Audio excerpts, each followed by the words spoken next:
सर्वांना माझा मनापासून नमस्कार। तर सकाळी सकाळी आज गेले होते मी दगडूतिलीचे तर किराणा आणायला। सगळे घरातली कामं आवरूनच गेले होते। तर ही संध्याकाळची वेळ आहे। डाळ भाताचा कुकर मी लावलाय, किराणा आणून ठेवलाच आहे किचनवरती। आणि ही सगळ्यात मोठी एक गडबड होते, ही कुकरची जाळीच पटकन भेटत नव्हती मला।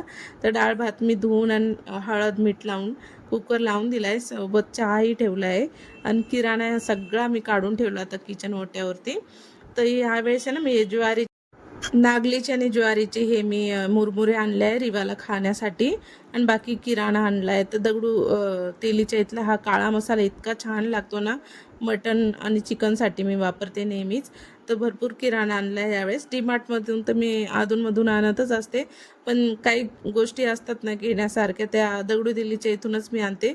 यावेळेस मी हळदही आणली आहे, तर हळद मी दळून घेणार आहे। दरवर्षीच मी 1 किलो हळद दळून घेते।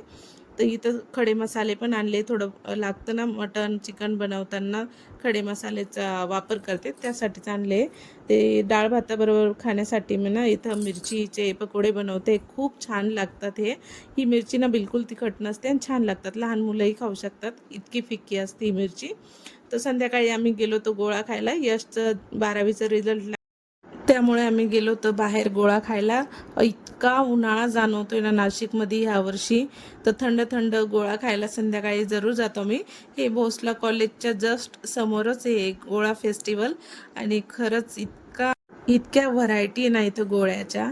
तर चला, हा छोटासा मिनी ब्लॉग कसा वाटला जरूर सांगा कमेंट।